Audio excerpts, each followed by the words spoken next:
Good morning, people. Today, I'm coming to you with a Sunday sermon. And this is probably going to be one of the most potent sessions I've ever done to this date. And the message I want to give to you is called the Big Five. The reason it's called the Big Five is because from a few people that I've studied, they have come up with the concept or the notion that you are the sum of the closest five people that you're around.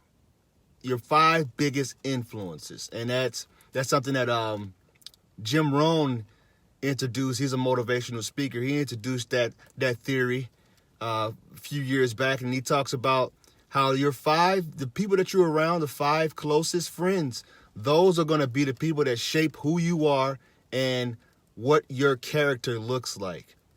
And the more I thought about it, I decided to take it even further.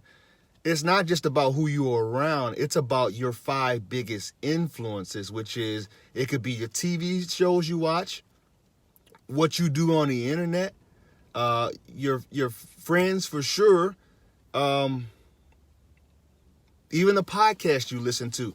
That will shape who you are and mold you as a character.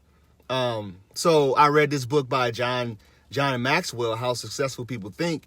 And in there he gave an example about how if you hang out with 10 millionaires, sooner or later, you're going to become the 11th millionaire, because when you hang with those people, you're going to pick up on things, and you're going to pick up on their habits, their ambition, their work ethics, that's going to mold you into being just as successful. If you want to quit smoking, if you want to quit drinking, if you want to quit doing anything in your life, you have to stop hanging out with people who do those things. You have to isolate, or minimize your time hanging with them, because they're not trying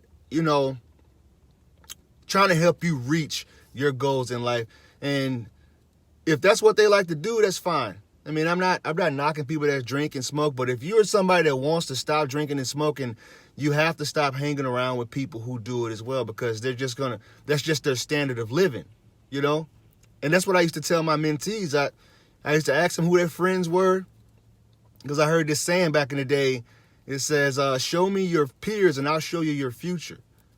And I realized that that's completely true. I remember what I used to do back in college, who I used to hang out with in college, what our norms were, what our day-to-day norms were. And they weren't things that, they weren't bad things. Like we gamed and we played football and stuff. But that was my norm. Like my closest friends, we all did that. And that's just, it molded me to who I am, or who I was, because I feel like I've evolved since then. Now, I don't have many people that I hang out with, but I do infuse myself with a lot of really knowledgeable people who have passed or who are big entrepreneurs, and they're just really successful people. Napoleon Hill being one of them. He talked about that too in his book, Think and Grow Rich. He talked about, if you want to be successful, you have to form a mastermind alliance, which is, I think he talked about three of your closest people, three influencers, three people to come together with, two or more people. It can be friends, it can be family members. But he was really specific about not bringing on certain people.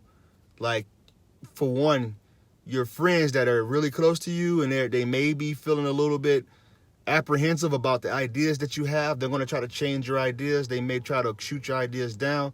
So he was really careful about that one. But he said you need to pick up one family member and somebody else who sees the same way, views things the same way you do, so you can go to the top, because doing it by yourself, it won't happen that way.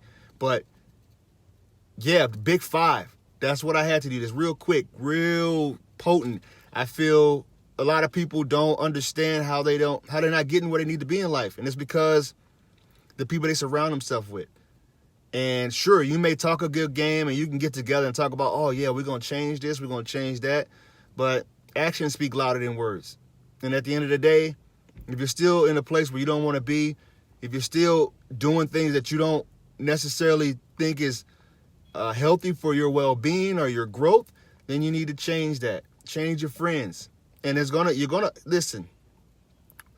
All the successful people that I've studied have showed that you are going to have to leave people behind when you're on a mission. And it's going to hurt. It's going to hurt them. It's going to hurt you, because if you've been hanging out with these people for decades, chances are that's the reason why you're not where you want to be. So that's it. The big 5. This is really potent. I really feel it's something that you should all digest on this Sunday. That's my Sunday sermon for the day. Real quick. I love y'all. Hey, go to church.